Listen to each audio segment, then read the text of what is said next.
the story. Please welcome to the show, Mr. Dan Geltrude. Dan, thanks for coming on. I saw that story myself over the weekend, and it's interesting what he had to say. I mean, it's pretty deep, but also it's creating one or two jobs. It seems like it's getting rid of a lot of other jobs. What say you?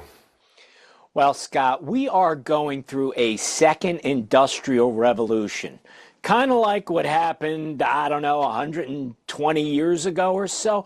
But this is different from the standpoint of how quickly it's moving. I have to tell you, in my own business in accounting and financial services, there were things I was thinking about, say, in 5 years, there's going to be a lot of changes. You want to know what? I've shortened that to about a year and a half. So this is a wake-up call for workers. I do not believe that all these workers are going to be replaced by AI. What I do believe is that the workers that don't use AI are going to be replaced. So this is a big wake-up call. This is going to be all about how people can adapt to the new world, because employers are certainly going to be adapting to this new world of AI. It seems like we don't want to talk about it. I mean, I see a lot of jobs being lost from a lot of companies that comes across the tape, actually on a daily basis, but it never really makes the headlines. And I do believe some of it, they even say it's because of AI. I mean, they're not pulling any punches. But I do believe that with the productivity gains and what AI can do, there has to be a lot of people that are going to be on the street. Now, I know that we're going to have new kids come up and there's going to be new jobs for those people and they're going to be able to adapt. But people like my age, you're going to be out of luck. So you don't think that it's going to affect the jobs market that much? Well, it's going to affect the jobs market, especially, Scott, because of the point I made before, how quickly this is moving. You don't have that time to adapt as quickly as you'd like to. So, yes, do I think there's going to be a reduction of the workforce overall, and unemployment is going to go up? However, I do believe there's going to be a reshuffling of the deck here, and new jobs will be created. Now, will it be as many as we used to have? Probably not. So I don't disagree with you on that. But for sure, at least in the foreseeable future, I don't think we're quite yet at the point where everybody stays home and we have robots doing all the work for us. We're not there yet, but you know what, Scott? Past our, retirement age, we may very well see it. Another thing I don't like to hear, because it makes me angry, is when you see these headlines, and another one came out earlier this morning, that with the new productivity, we're only going to have a 3-day work week.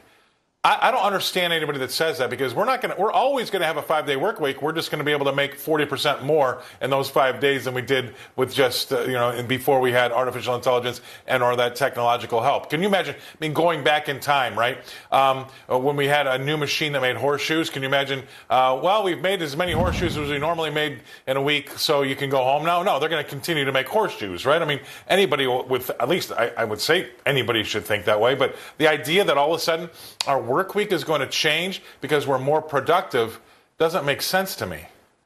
Well, I agree with you, but I'll put an asterisk on that, Scott, and that's if we stay as a capitalistic country. Now, if we go to socialism or some other stuff, maybe that could happen. But when I look at this as an employer, and I know my clients and many other business owners and entrepreneurs are looking and saying, listen, this AI is a great thing because we are going to be able to do so much more. Look at what Walmart is saying here, Scott. They're saying that they intend to keep their workforce at about 2 million, right? They're not talking about cutting back. They're talking about keeping that number in place, but they are going to move people around, and they anticipate having much more revenue. So what's going to happen? You're going to have an increase in that bottom line, and that's where I think most people are thinking. So I go back to my original statement here. If you want to be able to contribute in the workforce, you have to figure out how to use AI. If you're refusing to use AI, yes, you will be out of work and or out of business. Okay, I hear what you say, but let me counter you with this, and we'll have some fun with this. I don't think any CEO would come out ahead of time and say that AI is going to cause me to fire 40% of my workforce. I don't think he would ever say that. So I think that's just, I only expect him to say we're going to keep the same amount of people on board.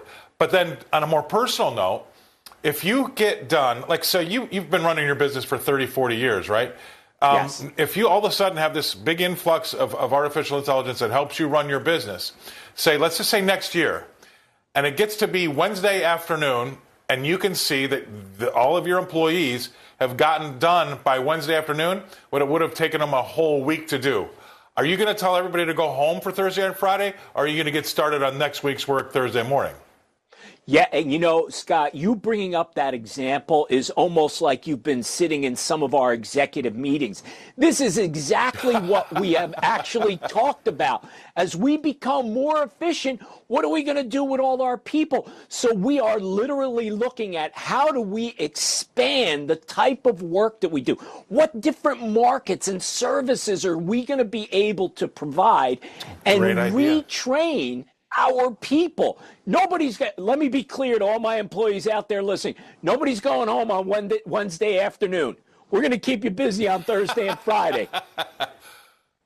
But the best thing about this is talking to you about it, and I can tell that you're excited about the possibilities of what AI can do to your business, because you can expand your offering. You can get into other markets you're not in, because now you have the productivity and the people and the time. That's what I love about the story. So we'll end on a great note like that. Dan, awesome to have you on. Thanks for getting us kicked off on a Monday morning. Dan Geltrude coming to us from Nutley, New Jersey. He's America's accountant. Love having him on the show.